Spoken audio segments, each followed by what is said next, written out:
Periyar Maniamma Institute of Science and Technology, Thanjavur. Choose who you want to be.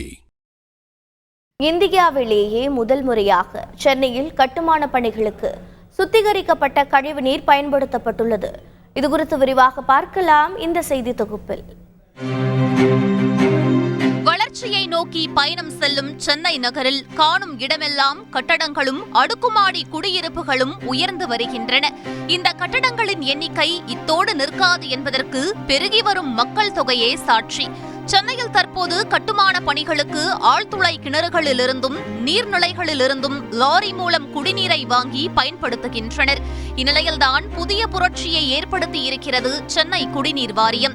Chennai மாநகராட்சிக்கு உட்பட்ட பகுதிகளில் 80 கோடி litre கழிவுநீர் வெளியேறுகிறது. இந்த கழிவுநீர் சுத்திகரிக்கப்பட்டு கடலில் விடப்படுவதுடன் தொழிற்சாலைகள், மெட்ரோ ரயில் போன்ற பணிகளுக்கு வழங்கப்பட்டு கட்டணம் வசூலிக்கப்படுகிறது. இந்த சூழ்நிலையில் கூடுதலாக இருக்கும் நீரை கட்டுமான பணிகளுக்கு பயன்படுத்த திட்டமிட்டு கிரேட்டா என்ற ரியல் எஸ்டேட் வளர்ச்சி சங்கங்களின் கூட்டமைப்பை அணுகியது சென்னை குடிநீர் வாரியம். கட்டுமான பணிகளுக்கு சுத்திகரிக்கப்பட்ட கழிவுநீரை பயன்படுத்தும் முறையை எடுத்துரைத்து இதனை செயல்படுத்தவும் தொடங்கியுள்ளது. அதன்படி தற்போது கோயம்பேடு சுத்திகரிப்பு நிலையத்திலிருந்து அண்ணாநகர், அரும்பாக்கம் உள்ளிட்ட இடங்களில் 3க்கும் மேற்பட்ட கட்டுமான பணிகளுக்கு கழிவுநீர் சுத்திகரிப்பு நீரே பயன்படுத்தப்படுகிறது. இந்த நீர் சுத்தமானதாகவும் தரமானதாகவும் இருப்பதாக பாராட்டுகிறார் கிரேட்டா அமைப்பைச் சேர்ந்த அருள். நான் போன அன்னைக்கு அந்த தண்ணியை நானே குடிச்சு பார்த்தேன். ரெண்டாவது டிடிஎஸ் அவங்க 70ன்னு சொன்னாங்க இல்லைங்களா, அது ஆக்சுவலாக பார்த்தீங்கன்னா 40 ஒரு இடத்துல, இன்னொரு இடத்துல 30 வந்தது. இதோட வேற என்ன வேணும்? அந்த குவாலிட்டி ரொம்ப நல்லா பண்ணியிருக்காங்க.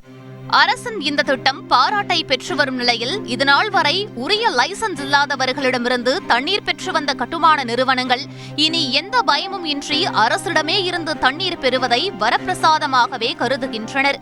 நாங்கள் வாட்டர் லைசன்ஸ் இல்லாத ஒரு வெண்டர் மூலமாக தான் வருதுங்க. அது எங்கேருந்து எடுக்கிறாங்க, அதோட தன்மை என்ன அப்படின்றதெல்லாம் எங்களால் செக் பண்ண முடியாது.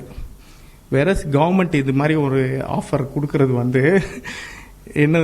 என்ன சொல்லுவாங்க, எல்லாத்தையும் ரெடி பண்ணி ஒன்று கொடுக்குற மாதிரி, தோலெல்லாம் உரிச்சு வாழைப்பழத்தை வாயில வைக்கிற மாதிரி. ஸோ இது நல்ல இனிஷியேட்டிவ் தான். இனிமேல் கட்டுமான பணிகளுக்கு நிலத்தடி நீரை உறிஞ்சுவதற்கு பதிலாக சுத்திகரிப்பு நீரை வாங்கி பயன்படுத்த வழி செய்யப்பட்டுள்ளதால் தண்ணீரும் சேமிக்கப்படும் என்பதே அனைவரின் கருத்தாக உள்ளது.